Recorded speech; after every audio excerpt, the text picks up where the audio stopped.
everyone, and welcome to another episode of Booked Up, a TV show featuring the adult collection and programs at the Peters Township Library. I'm Diane, the circulation manager. I'm Mary, head cataloger. And I'm Dani, in adult programming. Well, June will mark the halfway point for our adult reading challenges. It's hard to believe, and it's still not too late to participate. The A to Z challenge is pretty simple. Read a book for each letter of the alphabet and one book with a number in the title, and be sure to log your progress on the Beanstack app. The Bibliophile challenge, you have 3 new challenges each month. Remember, you only have to finish 2 of the 3 options to complete the challenge. So for June, one of the options is a book, Travel Back in Time, a book set in dual timelines. So if we take a look at our graphic here, you can see some of the very popular ones. I think the only one I haven't read is The 13th Tale. Me neither. Okay. Yeah, I've read the other ones as well. Yeah, and V. Schwab was our novel November author 2 years ago.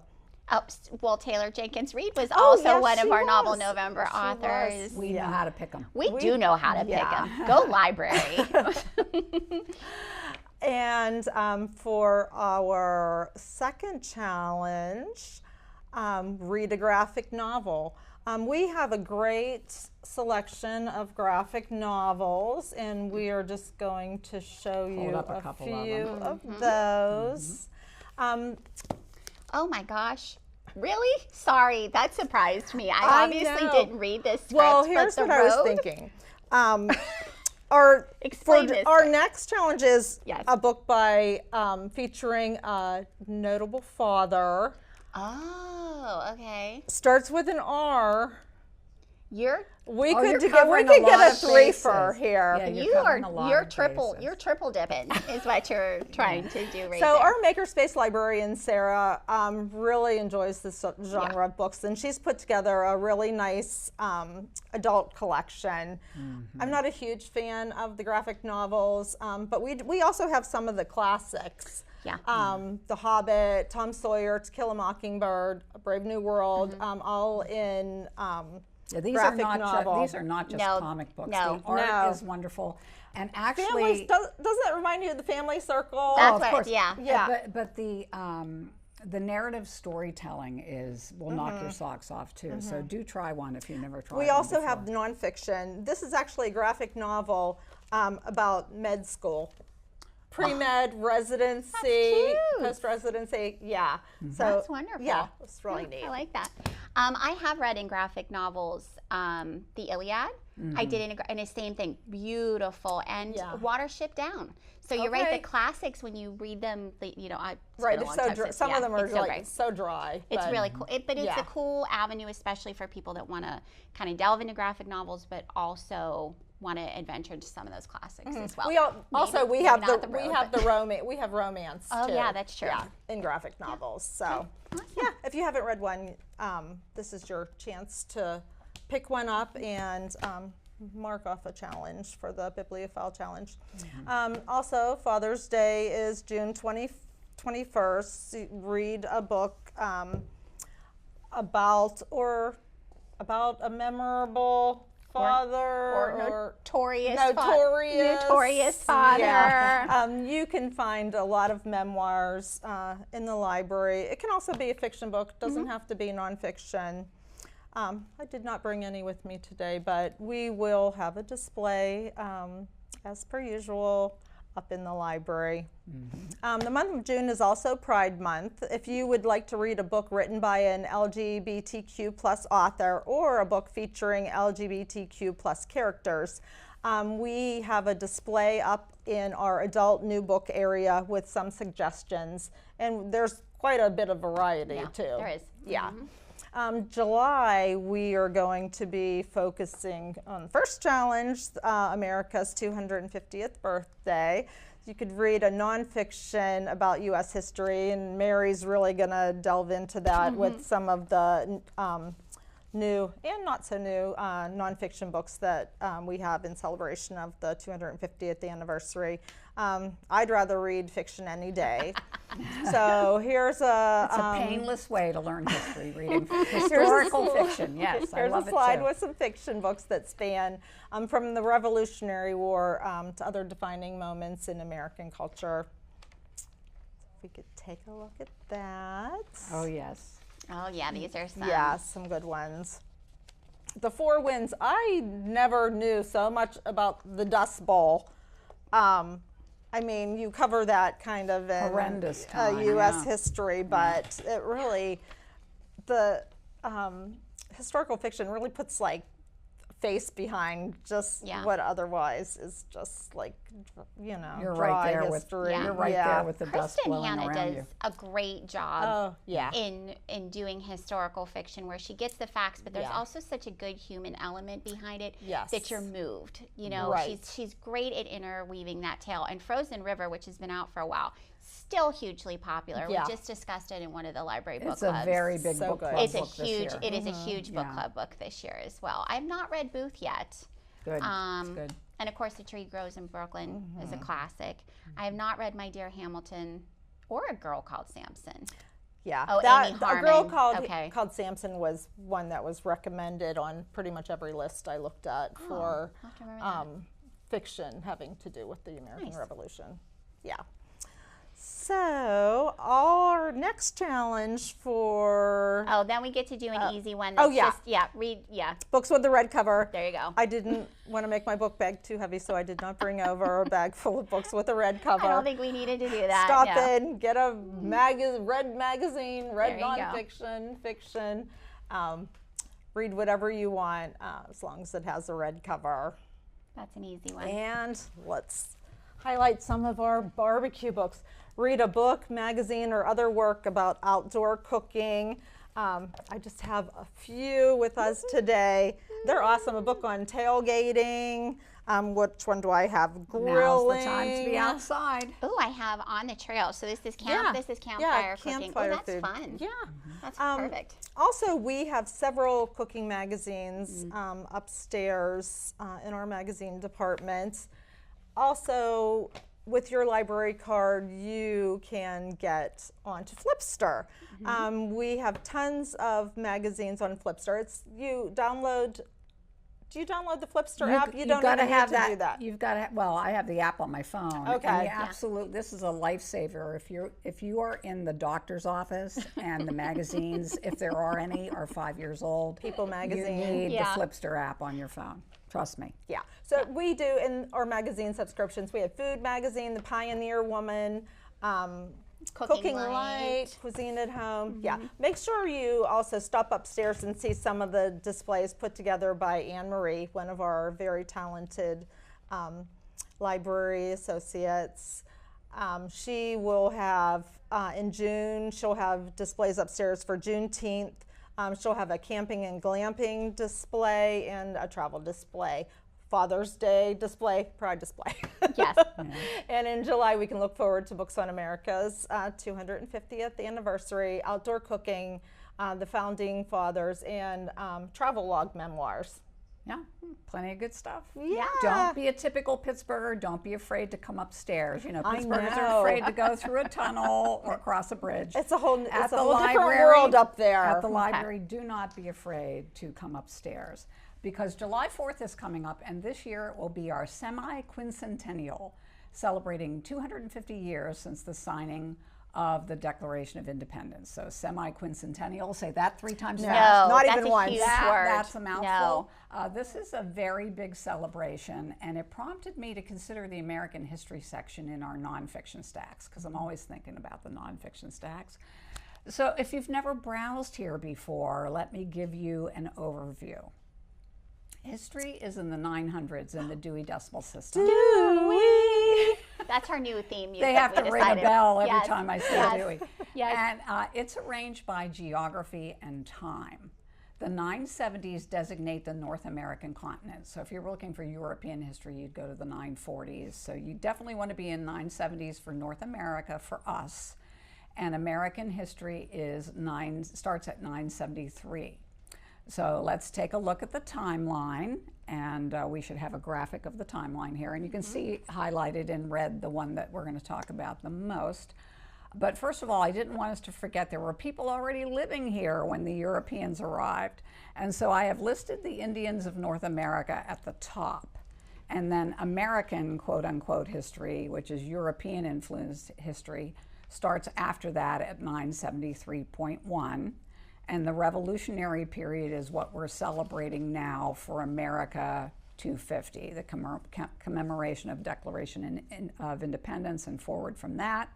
And of course, we have a lot of books in this section in the library. Just like when you were learning history in school growing up, you learned a lot about the Revolution, a lot about the Civil War, and less so in those periods in between. But you'll see here that I've added a more specific Dewey number before the 250th anniversary, and that is in the colonial period 973.26 for the French and Indian War, and afterward for the Whiskey Rebellion. That's because southwestern Pennsylvania is exceptionally rich in French and Indian War history. And the events and consequences of that war set the stage for us to rebel against British rule in 1776. Remember taxation without representation? Well, the reason was the Brits were trying to raise money off the backs of us colonists to pay for their debt for the French and Indian War. It was called the 7 Years' War over in Europe. So they had a lot of debt that we had to help them pay for.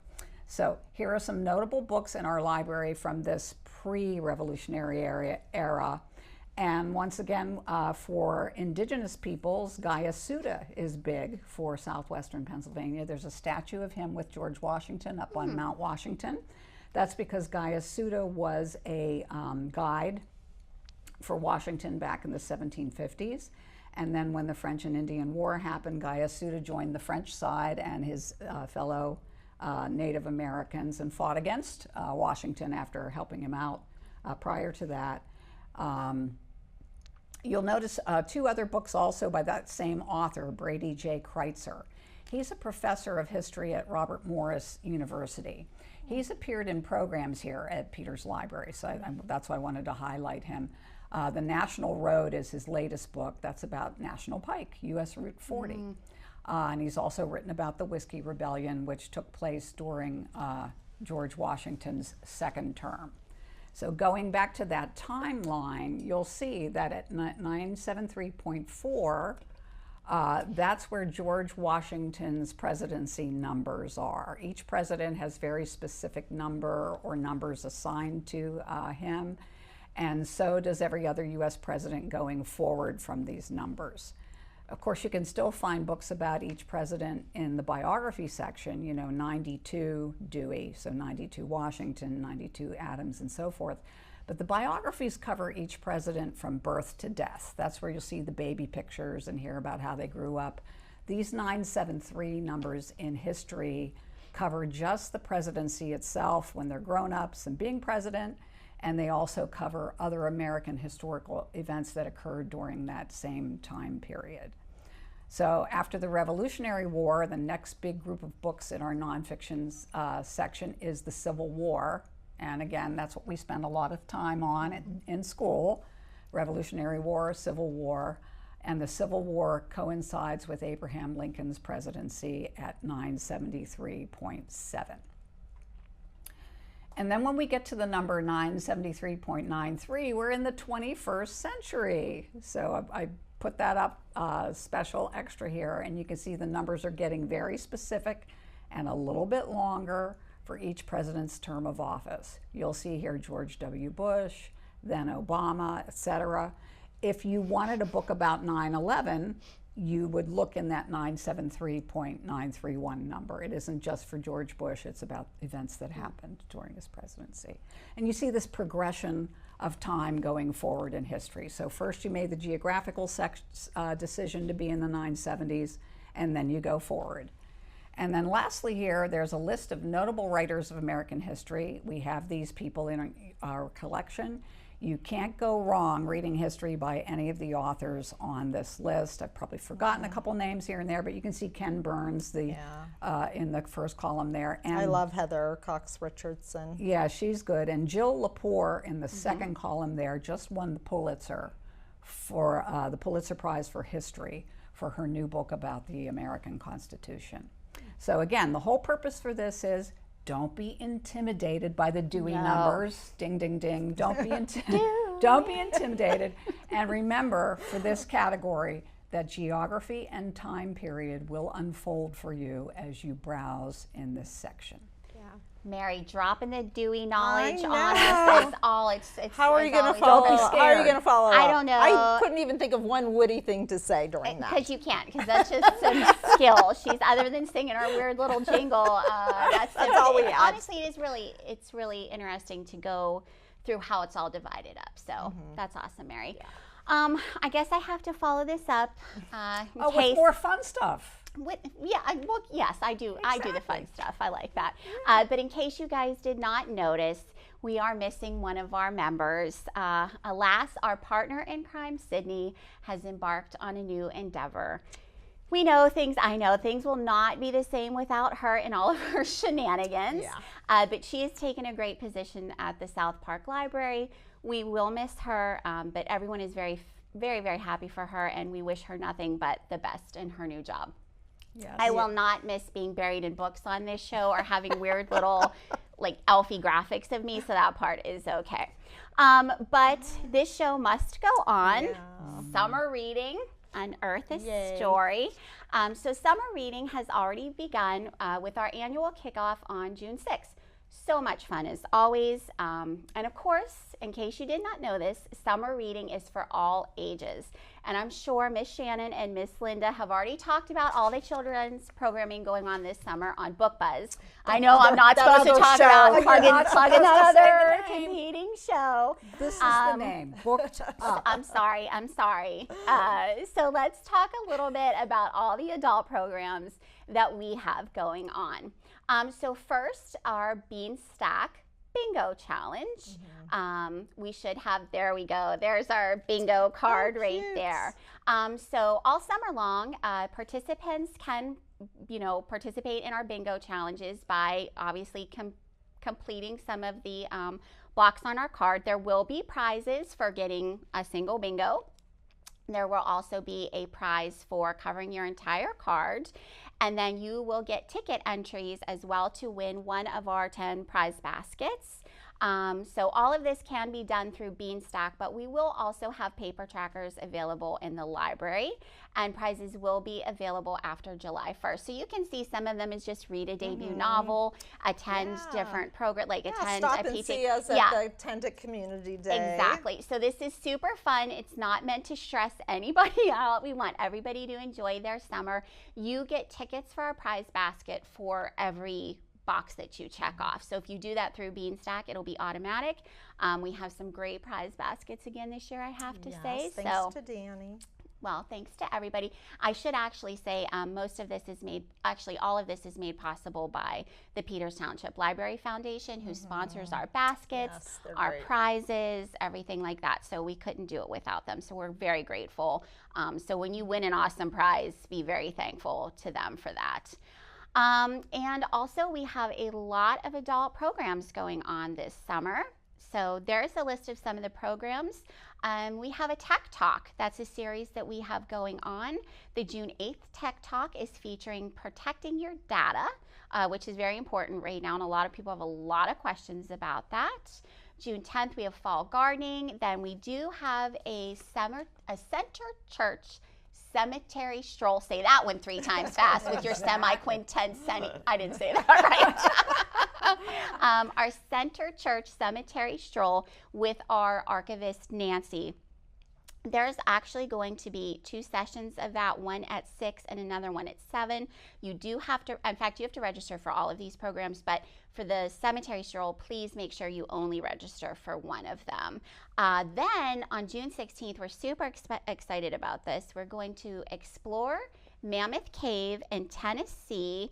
We're going to have a ranger from Mammoth Cave National Park, not in person. This is going to be, this is a virtual tour for us. The ranger is going to help us explore all about Mammoth Cave, which is the longest cave system in the entire world, which I did not realize that. Like, it's quite fascinating. Doing it all safely at home. Correct. So this is a 1-hour virtual presentation. You're welcome to come into the library and watch it with us in the library, or you can register and get a Zoom link to watch it from home. This is an all ages program. Then we're doing Paintings of the Revolution to tie into our 250th presentation, celebration. Thomas Jefferson, Advocate for Native Plants. Then we have Medicare 101, Bling Your Book, which we did talk about last time I was on. It's going to be super fun. Yeah. And then July 25th is Seed Saving Techniques. Paintings of the Revolution, are you looking at paintings from that era, or are you actually doing some painting? No, a presenter is coming to show you all about paintings during the time of the Revolutionary and give some history about it as well. Oh, okay. And then the Thomas Jefferson planting as well. That's Dr. Candy DeBerry's coming with us and talking all about how Thomas Jefferson advocated for native plants and what those native plants still are here. Some are not still here, but what those native plants would be to this area. So it'll be really fascinating. He knew a lot about everything. He really did. He really did. Wide. Now that was a lot of stuff, but I did just happen to bring 2 of my very favorite things that we have going on this summer that tie into our summer reading themed program. So we will be doing this one. This is our prehistoric planter on Saturday, June 3rd. Cute. Isn't this cute? There's a little dinosaur. There is a little dinosaur. So everything in here is technically accurate to elements that predate to the prehistoric time, except for this little tiny glow-in-the-dark dino. I don't think there were glow-in-the-dark dinos, but this thing was too cute. We don't know. The dinosaurs were busy dying off and becoming what would eventually be plastic. There we go. See, Mary's dropping knowledge on us. So we have our prehistoric planter. That information could be found at Dewey number. Putting her on the spot. Never mind. Correct. And then in July, Friday, July 10th, we are doing our Paint and Sip in the library, and this is our Dino non-wino where you can join us. We're going to have some lovely non-alcoholic drinks. Sit here, you can make just a lovely little nature-looking dino, or some cute little smooch and triceratops, whatever makes you happy. I'm sure if we had the real wino, they might be a little wonky. Who knows? So we're sticking with the non-wino part of this. Adorable. Whew, let me just say that was a lot of dynamite books and some T-Rexific programs in PTP this summer. T-Rexific. T-Rexific. You have to say it fast. Terrific. T-Rexific, right? That is a new word. I know. See what I did there? Brought that up.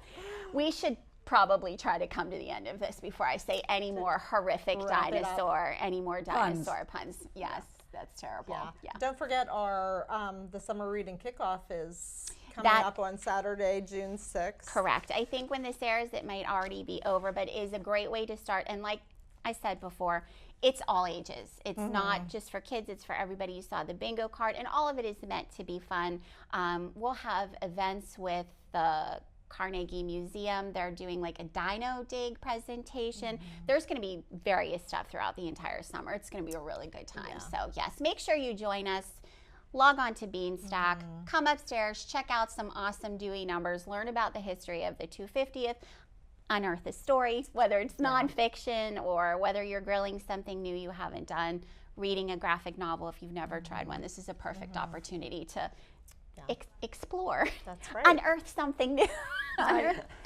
My puns are, I'm going to stop talking now. I'm going to be quiet now. I am out of control. If you sign up for our newsletter, then, Yes. Or you could just watch our show, 8 or 9 times and go soak slow. It all in. There's a lot. Go slow. But yes, sign up for a newsletter, because then you can get all the information that happens in the library, but say you just are interested in adult programming or some of our makerspace programming, you can get newsletters targeted just to that directly. And then you'll also get a link to register. Correct. For the program, so that's pretty handy. All kind of fun stuff going on. I miss Sydney, but I feel like we did well in her, especially the pun part. I feel like I channeled her. You really took it to another level. It was dynamite. All right, I promise I'll stop. Well, our loss is South Park Library's game. It truly is. And they won't know what hit them when she arrives there. This is true. This is absolutely true. Well, if you're still with us, what do you guys have any plans for the summer? I'm taking off this Saturday for the southwestern U.S. for the first time. Oh, so nice. That's exciting, Mary. And you guys, Diane, you have a beach in your future, don't you? Well, probably. I have a lot of concerts booked for the summer. Some camping. Oh, that's fun. Yeah, and who knows what else might happen. You never know. There could be something in the works. Yay, that's exciting. I like how she's all coy about it. Like maybe she doesn't want to make us jealous. Yeah. We'll all know. She'll tell us all about it. That's right. I am going to read a lot in Nap. That is my plan. No family travel? Not this year, no. Yeah. No. Kids are working. I'm working. Oh, I got a lot to read. So. We do have a lot to read. Yeah, but I can lounge by the pool and read a good book. That's my idea of a good time. Yes. That sounds great. I'll be over. Okay, sounds good. We will be back in a few months with another edition of Booked Up. In the meantime, let us help you get booked up with new library programs, clubs, and books. The Peters Township Library is open Monday through Thursday from 9 a.m. to 8 p.m. and Friday and Saturday from 9 to 4. The library is closed on Sundays all year round, and we're also closed on Saturday, June 27th for Community Day. We will still be working. We'll be at Community Day. Come see us there. That's a easy bingo card check mark right there. We're also going to be closed Friday, July 3rd and Saturday, July 4th. But don't worry, we are always open online at ptlibrary.org. See you at the library. Bye, everybody. Have a nice summer.